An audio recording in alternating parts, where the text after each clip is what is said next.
What's up? Welcome back to the Babbling Pastor Podcast, the best podcast on the internet, on the interwebs, on the place where everyone dwells in their transhumanism reality, where all things are Elon Musk, and it's just a bad thing out here. I'm Michael, and this is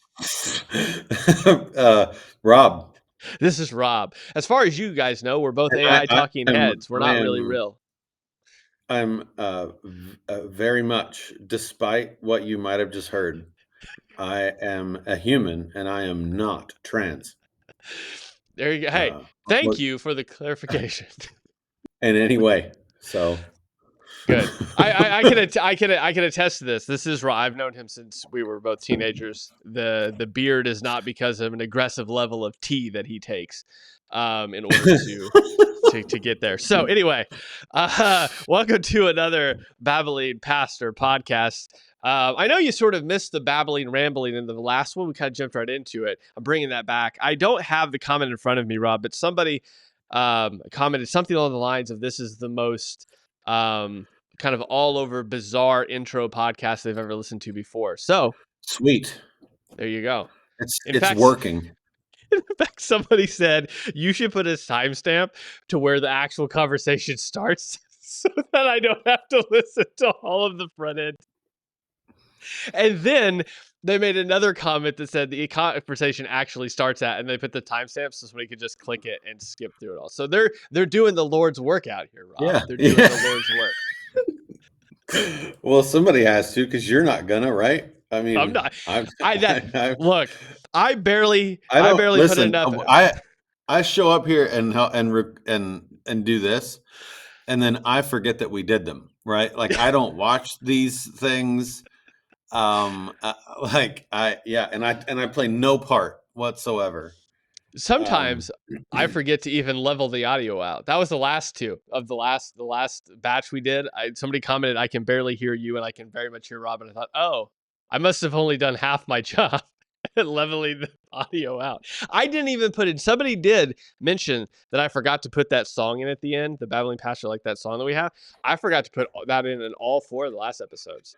So I'm really slipping. Well, I need to pay my editor, me, more than I do, and maybe he wouldn't feel so bad. So that's the thing we need to. Is this when you tell people to like go to your Patreon or something like that? And like, yeah, subscribe to Patreon so that I can still keep working my job, but get money from you to. I don't know why people support this channel. I do thank you for doing that. Hopefully it's helpful. So anyway, today it's certainly not because of the Babbling Pastors podcast, is what I'm hearing. Yeah. I don't think so. Right. I've told you this story before. There was a media marketing person, that is their job. And they were offering some help, and they were like, hey, what you should do is just the making of a minister videos. Because if you look at numbers wise, that's where all the numbers are. They're like, you should just do it. Stop doing the sermon reviews, stop doing the Babbling Pastor podcast, spend all your time doing research on pastors and making these documentaries. And I was like, thank you for your advice. I'm actually going to do the opposite. So we haven't made the minister video for a year. And I just kept doing these other things. So I guess what that says is I'm obtuse. Like you give me advice that I know would be right, like for money purposes. And I go, no, thank you. So generational curses over here and poverty mentality, I suppose. So this is where let's we're break at. them puppies. Yeah, let's break we're going to have to stop all of this. I'm going to have to be a heresy hunter and hunt those heresies. So anyway, guys, today we are going to talk. Hey, in case you wanted to know, the episode starts at 4 minutes and 17 seconds. Welcome to the actual episode. So today we are going to be talking about prayer. Now, by the time this airs, we are probably 3 weeks away from a very tragic event that occurred at a school. But what I want to intro with is two things here. The first thing I want to show, because I think this is really, really helpful, is a Paul Washer clip in which he talks about prayer. So let's watch this really quick, and then I have one other thing. I will let you into the most powerful prayer in my life. prayer that has saved me so many times. Maybe missionaries are being persecuted, or we have to move orphans out of a war, or enemies are slandering something. To get out of bed, there's a window by my bed. To get down on my knees and just to look up and say this: You know.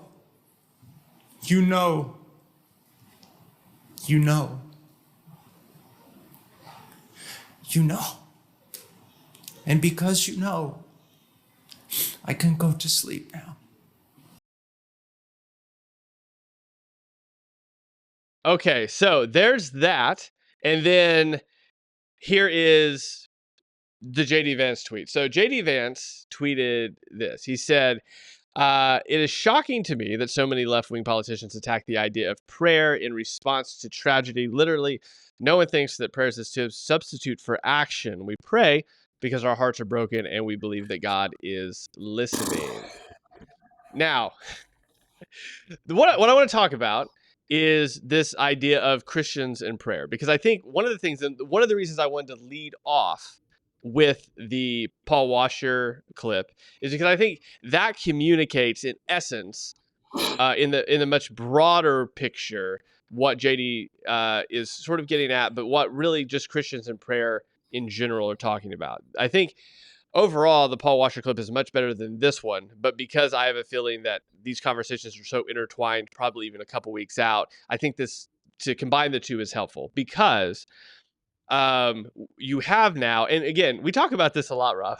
We talk about our childhood and what kind of was going on in our childhood versus now. We reference that as old men all the time.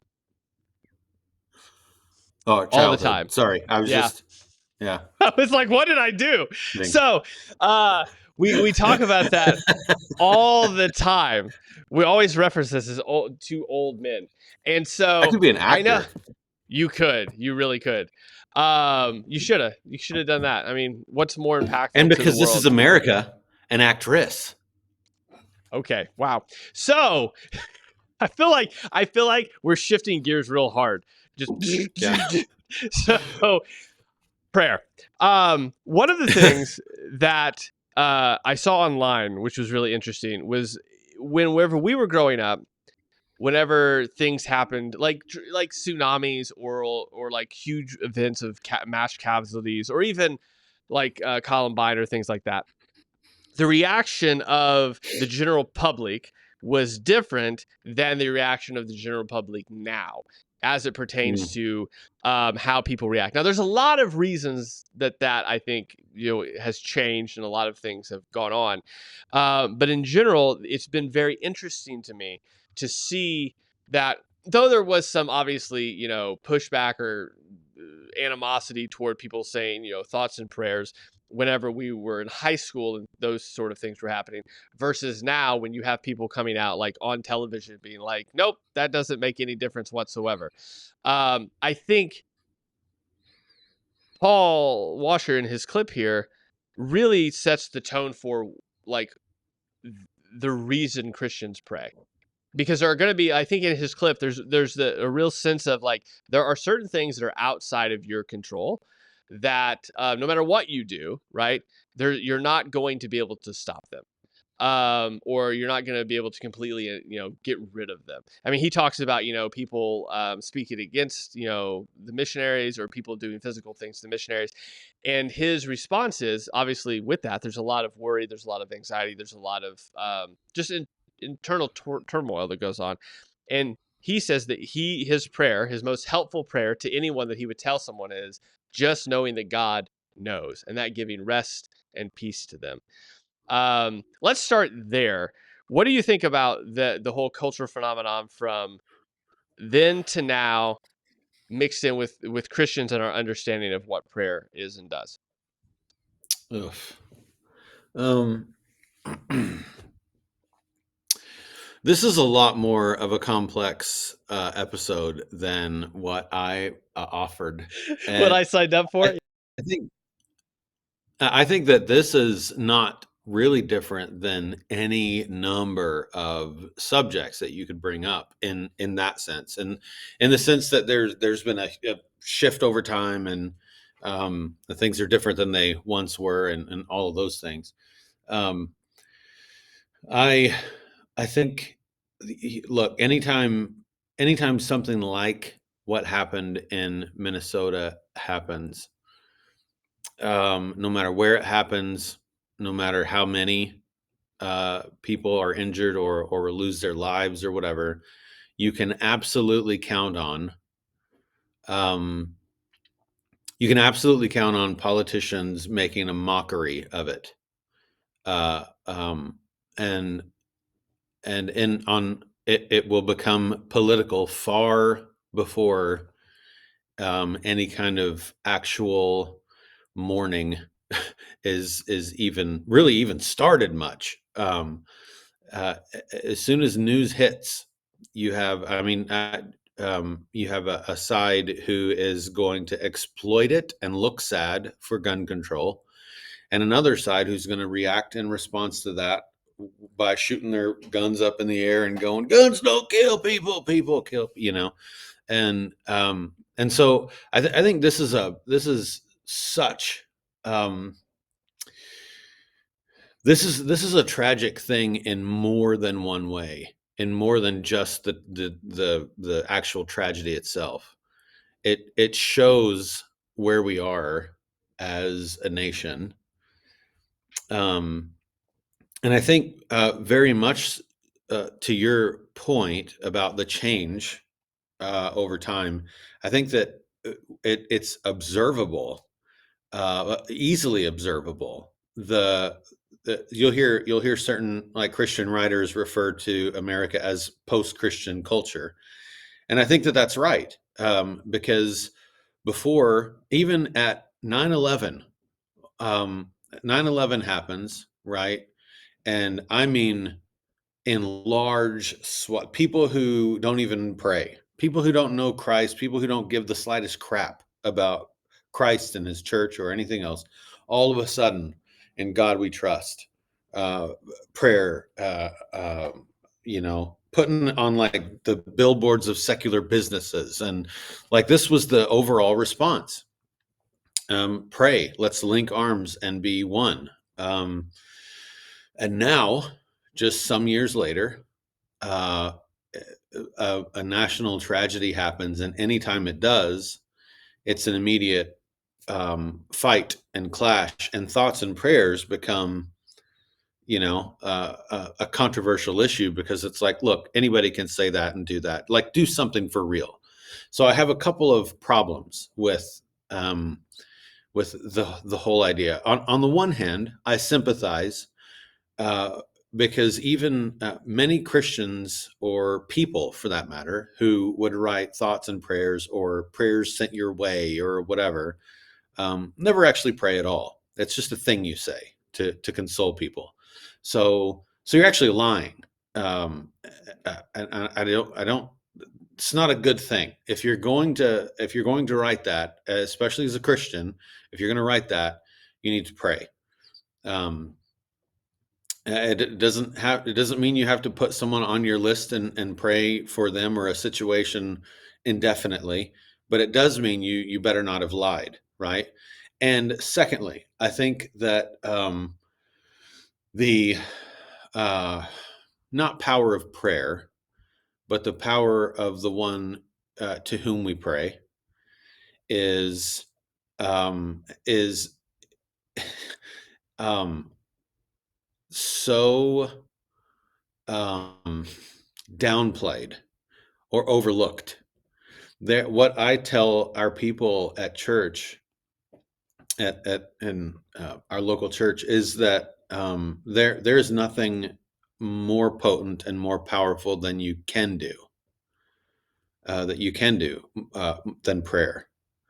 When we have the Creator of the universe at our disposal as His children, and we can boldly approach the throne of grace. We can say, Abba, we can, our Father in heaven, and we can plead with him. When we can have a relationship with him such that like Paul Washer was demonstrating as he's tearing up and just like these terrible things are going on, um, is there something more powerful that I can do, like to fix this or that? Or no, I think when people say, "Well, thoughts and prayers are just a joke," you need to do something. I think that just demonstrates their unbelief more than anything. Um, and I know what they mean by that, right? But it just demonstrates that they think that prayer is just a what frankly what we've turned it into as Christians when we just say prayers or thoughts and prayers or to give the pray hands thing or whatever, and never actually pray or follow up or engage or whatever. So over the years, prayer or prayers or saying that on social media or whatever, or even texting it to someone, over the years that has turned into just a thing you say to console someone. So honestly, whenever I am not going to verbally say it to someone, but I'm going to text it, whether it's on social media or whatever, I try to say something that lets them know I've actually typed this and I actually mean this, right? Like, even something like "we are praying for you now" or whatever. Like it lets them know, oh, this isn't just a consolation, right? This isn't just them trying to make me feel a little better or sympathizing with me. Um, this is someone actually praying. Um, and so there's just a huge conglomeration of stuff you could talk about there. But I think that for me, there as Christians, we cannot downplay the power of prayer. I think that it's laughable to think that anything I could do could be more powerful than prayer. And I this has become such a part of our culture that, and it's just part of human nature. I think too, it's part of the fall, right? I think that if I go uh, build the house, um, that that is more powerful. Not that I shouldn't do those things like physically. God gave me, I steward my time and stuff as well. Um, but to think that that's more powerful than a beloved child pleading with his all powerful sovereign father to intervene in some area. I mean, that's just human pride, I think. And I have to, it's become so prevalent that I have had several conversations with elderly folks in our church over the years, who have come to that point in their life where it just feels like, prayer is all I can do. I can't do anything. I can't be of service. I can't help. I can't come and take care of this thing or that thing at the church. And I have to remind them time and again, like, do you have any idea how powerful your prayers are? You've been a Christian for so long. You've walked through so much with the Lord. You know how to pray in ways that, like, from a heart that many of us do not yet have, with a sincerity and um, and so perhaps the better way to think about it is, your ministry, um, yeah, there's no finished paint job at the end of it, but you get more accomplished because of what your ministry is than the rest of us do by showing up and doing a bunch of stuff. Um, Yeah. so I think there's a lot of stuff there, Hmm. man. Well, Just no, I a think whole host of stuff. just to dig into what that last part there, I think that's one of the things. So to pair that together with the overall conversation, I think the reality when you understand, I mean, because I mean, that's just, I mean, I have so many stories of people that could tell you of like praying grandmas or praying grandpas or praying parents, that it was the prayers that they knew were being prayed that they then saw like God moving in other people to answer those prayers, that's why they're, I mean, it was those situations that brought them to Christ, but they give credit to the reality and the power of God in their lives because these people were adamantly praying for them. And I think that's where, again, I think you're onto something there, where the church has set the definition of what it means, this whole prayer situation. And so if the definition is we Yeah. just say something, then, and the world goes, well, that's what you mean by prayer, then, there would be some animosity toward that perhaps. Whereas if we mean by prayer, like there is a real, like, I mean, again, that's why I wanted to show the Paul Washer clip beforehand, because there's a real Hmm. sense there that you can tell that he knows that, of course, he's going to do what he can do to help those missionaries. Of course, he's going to do what he can do to assist those Yeah. people that are in need or being maligned. It's not that he's not doing those things, but he understands that at the end of the day, God already knew that was going to happen. God is already working there, and he is simply using our actions to do the work to get that prayer answered. And so I think that's where it goes back to where I also wanted to pair the JD Vance quote here about it, of the idea that like prayer isn't a substitute for action. Now, I think he could theologically obviously work this out a little bit better, but the idea is that it's not a substitute for not doing it. It's not that you do that to avoid actually doing something, but it is the Yeah. reality, as he notes Yeah. at the back end here, that we believe as believers that God actually hears. And when he does hear, I mean, we see this especially in the Old Testament, of where we have the prophets or some even certain kings praying to God for justice, for victory, for evil to be crushed, and then they go do the things that they believe God would have them do to bring forth that result. But knowing, I mean, we see this time and time again in the Old Testament. They go out into battle, and it's not the size of the army that determines the victory. It is if God is on their side or not, and if God is going to be there with them. And so it's one of those things that you still do action, but your action, like you said, is good. Go do the thing, but your action is ultimately going to be effective or ineffective because of who God is and what He's going to do. And so I think, again, Yeah. there is a whole conversation there that could get very, very messy about what one is to do about mental health, what one is to do about gun Hmm. control, what one is to do about a lot of other things.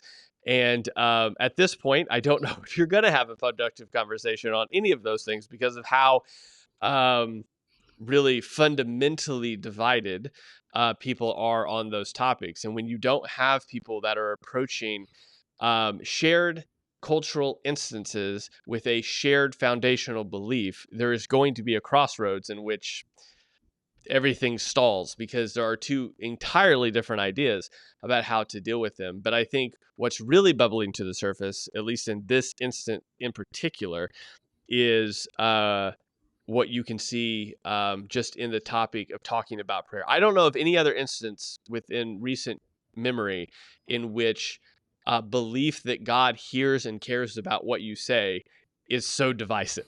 And Yeah. so that says quite a bit, I think, about the spiritual um, um, level. I don't know if that'd be the right word, but the spiritual sort of atmosphere and culture that we're currently in which there is a pretty striking divide uh, between those that believe that God does hear and those that believe that He has abandoned us, and nihilism is basically where we're at. And you are left to your own devices to do whatever you seek to do.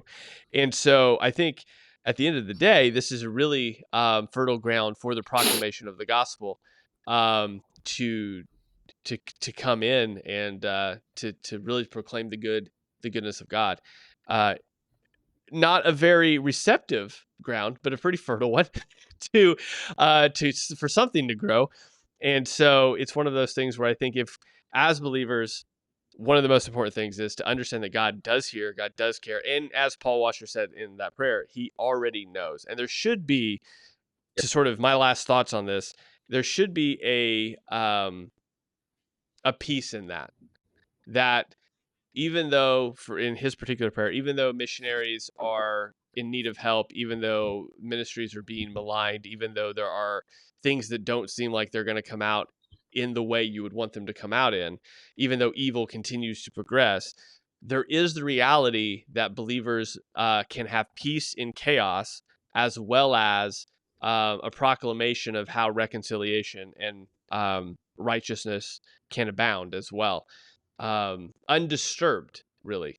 Even in a world of chaos, there's a peace that believers have. Now, it doesn't mean that there's not. I mean, obviously, you saw in that clip of Paul Washer, there's a lot of emotion attached to that. He knows he doesn't have the answers, and there's a lot. It doesn't mean that we're apathetic or unengaged in these things. It just simply means that at the end of the day, we can, as he said in his prayer, go to sleep knowing that he has control of them.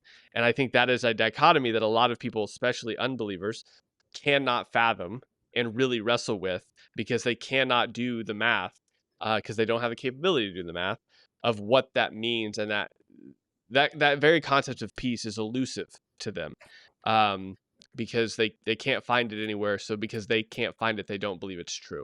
So those are my last thoughts there. Yeah, yeah, no, I mean, all of that is good. I would just, I mean, just by way of um, one of the things that you highlighted there is that there's an impossibility that apart from divine intervention, right? There's an impossibility for someone. So the other person that made lots of headlines with this whole thing was Jen Psaki, right?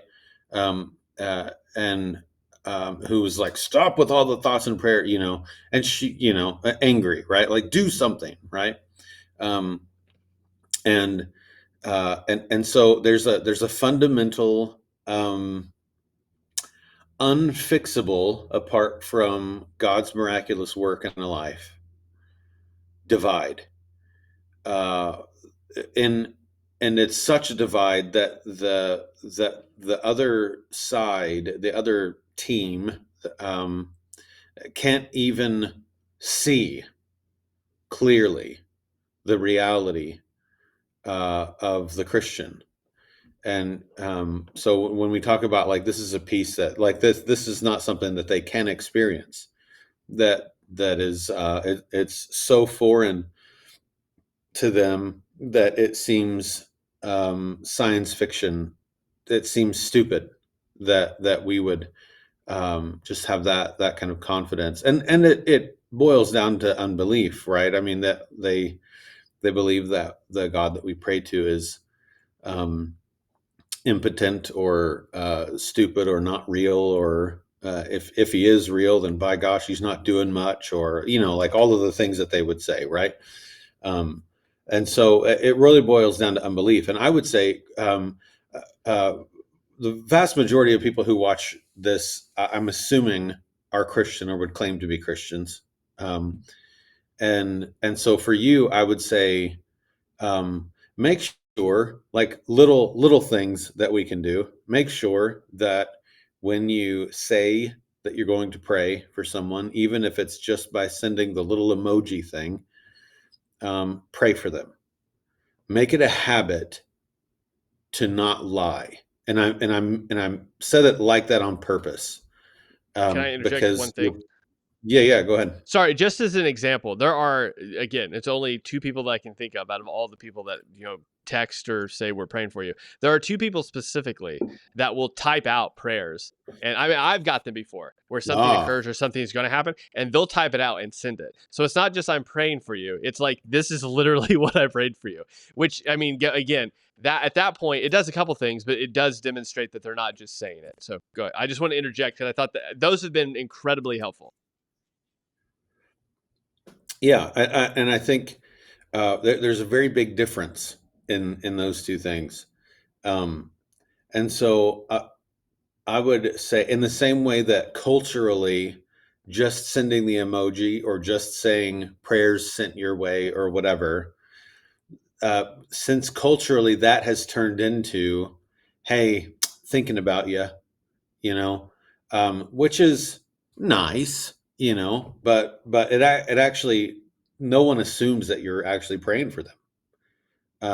And so, so I would say, the best thing that you could do is dispense with that. Just don't do that at all, and type something or call them. God help us, right, on the phone and actually converse.